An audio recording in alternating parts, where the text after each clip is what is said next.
Hello viewers, Baakiyalakshmi நியூப்ரமும் பாக்கிய கவலையாக இருப்பாங்க. அப்புறம் ராதிகா, பாக்கியா நான் வந்தது தப்பு, இன்னும் இருந்திருந்தாலே நாங்கள் வந்திருக்கக்கூடாது, நான் வந்ததுனால தானே இனியோடைய மனசு அந்த அளவுக்கு கஷ்டப்பட்டுச்சு அப்படின்ட்டுலாம் சொல்லி ஃபீல் பண்ணிட்டு இருக்காங்க. நீங்கள் பாருங்கள் ராதிகா, அதெல்லாம் ஒன்றும் இல்லை, நீங்கள் ஏன் இவ்வளோ யோசிக்கிறீங்கன்றாங்க. இல்லை, எனக்கு ரொம்ப கஷ்டமாக இருக்குது, ஏன்னா என்னால் அவள் இந்த அளவுக்கு கஷ்டப்பட்டான போது என் மனசுக்கு ஒரு மாதிரி கஷ்டமாக இருந்துக்கிட்டு இருக்குன்றாங்க.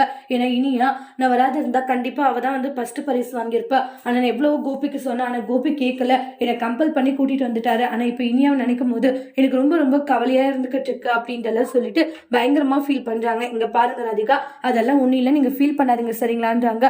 அதுக்கப்புறம் சரி எல்லாருமே சந்தோஷமாக இருக்கிற மாதிரி நம்ம வெளியே போகலாமா, யாரும் வரமாட்டாங்க ராதிகா, இல்லை நான் கூப்பிடுறேன் அப்படின்றாங்க. நீங்கள் ஓகேவா, எனக்கு ஓகே தான் சார், ஃபேமிலியை வெளியே போயிட்டு வந்தோம்னா எல்லாருக்கும் கொஞ்சம் ரிலாக்ஸாக இருக்கும், அதுக்காக தான் சொல்கிறேன், எல்லாரையும் நான் கூப்பிட்றேன், நீங்கள் ஃபீல் பண்ணாதீங்க பாக்கியான்றாங்க.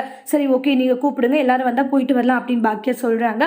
ராதிகா எல்லாருமே எப்படி கன்வின்ஸ் பண்ணி எல்லாருமே டூருக்கு அரேஞ்ச் பண்ண போகிறாங்க, எல்லாருமே ஃபேமிலியாக போக ஓகே சொல்லுவாங்களா அப்படின்ட்டுலாம் நெக்ஸ்ட் வீடியோவில் வெயிட் பண்ணி பார்க்கலாம். தேங்க்யூ.